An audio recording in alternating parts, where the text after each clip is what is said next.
जय जगन्नाथ जय माँ समलेई। नमस्कार बंधुगण, आज आम यही वीडियो जानिबा मकर राशि मानकर 2024 मसीहा नवेम्बर मासर मासिक राशिफल विषय।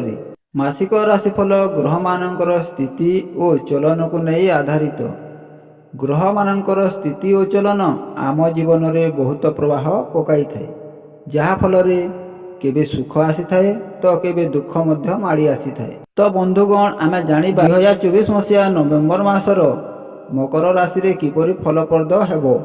आपण मानकर पारिवारिक जीवन, गृहस्थी जीवन, प्रेम क्षेत्र, आर्थिक क्षेत्र और स्वास्थ्य क्षेत्र किपरि रहिबो ओ एहार प्रतिकार कोन ताहा आमे एही वीडियो माध्यम रे जानिबा।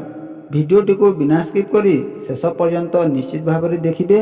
आम चैनल को सब्सक्राइब करी पाखरे थिबा बेल आइकन को दबाई दियंतु और ऑल रे सिलेक्ट करंतु, जहा फल रे आमे अपलोड करथिबा वीडियो नोटिफिकेशन सर्वप्रथम पाई परिबे। तो चलंतु बंधुगण, 2024 मसीहा नवेम्बर मासरे मकर राशि मानकर किपरि फलप्रद हेबो ताहा आमे जानिबा।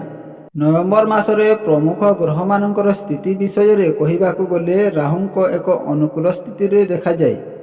बृहस्पति को पंचम घरे, शनि प्रथम घरे एवं द्वितीय घरे द्वितीय गृहर प्रभु जहा केंद्रीय भाव रे अवस्थित रहिबे।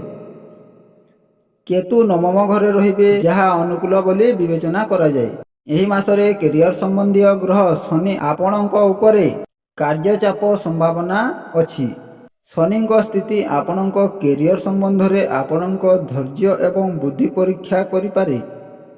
आपणकर वरिष्ठ मानकर सहित आपणकर संपर्क विषय रे सावधान हेबा आवश्यक। आपण निजर उच्च पदस्थ व्यक्ति सहित अज्ञानी भाव में कथा होई पारंती एवं यह संभव जे यह आपणक मन रे उपस्थित थिबा ईगो हेतु होई पारे। यह व्यतीत द्वितीय घरे शनिंकर स्थिति जोगु यह मध्य संभव।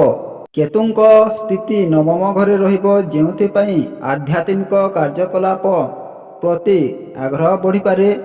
एही मासरे नवम घरे थिबा केतु आपणंकु अधिक भक्ति पाई प्रेरणा देबे। यह सहित आपण एही मासरे आपणंक जीवन रे अनेक बड़ फलाफल हासिल करिबारे मध्य सफल हेबे। मोड उपरे नवेम्बर 2024 रो एही मास मकर राशि रो लोकंक पाई भल हेबो। जदि आपण एही मासरे द्वितीयार्ध परे कोनोसी प्रमुख निष्पत्ति नियंती तेबे यह आपण मानक पाई अनुकूल हेबो। मकर राशि व्यक्ति मानक पाई प्रतिकार प्रतिदिन 108 थर ओम मांडाय नमः मंत्र जप करंतु। जय जगन्नाथ जय माँ समलेई।